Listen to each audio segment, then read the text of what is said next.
Sigaw News Update. Magandang gabi mga Novo Ecijano, ako po si Pia Sagat. Narito na ang mga balitang aalingaw sa oras na ito. Marami ang nagulat sa biglang pagpanaw ng singer at former lead vocalist ng British duo na Wham na si George Michael. Si George Michael ang nagpasikat ng 80s Christmas song na Last Christmas.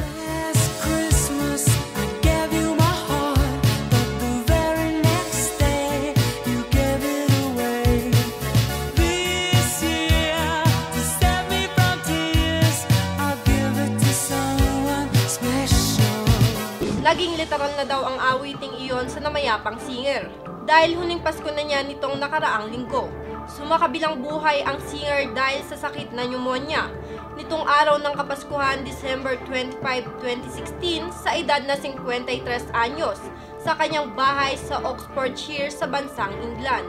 Samantala sa weather update, lalabas na ngayong gabi ng FAR o Philippine Area of Responsibility ang bagyong Nina na nanalasa sa Kabisayaan maging sa Central at Southern Luzon, na naramdaman ang hagupit na bagyo na nagdala ng kalat-kalat na pag-ulan. 4 ang naitalang patay sa Bicol Region dahil sa hagupit ng bagyong Nina at daan ang mga nasugatan. Idineklara namang under state of calamity ang Catanduanes dahil sa laki ng pinsalang dala nito sa lugar. Ilang mga bayan din ang nawalan ng supply ng kuryente dahil sa mga dumapang mga poste at naputol na mga kable. Ayon sa ilang mga residente, naging malungkot ang kanilang Pasko dahil sa pangamba na liparin ang kanilang mga tahanan dahil sa pagbayo ng malakas na ulan at hangin sa kanilang mga bahay. Lunes ng 9:15 AM, naglandfall ang bagyo sa Verde Island, Batangas City. Inyong natunghayan ang mga sariwang balita para sa araw na ito. Ako po muli si Pia Sagat.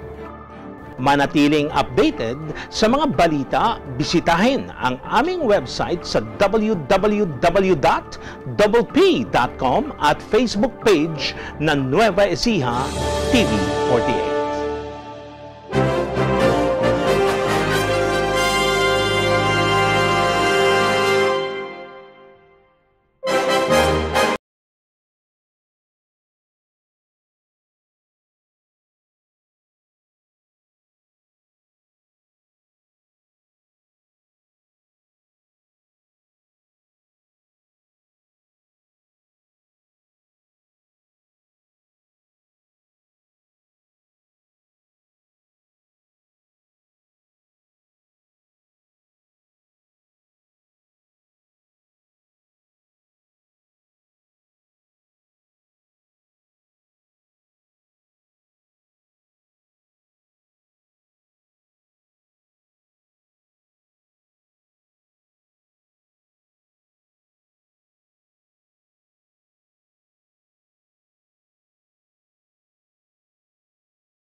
Mo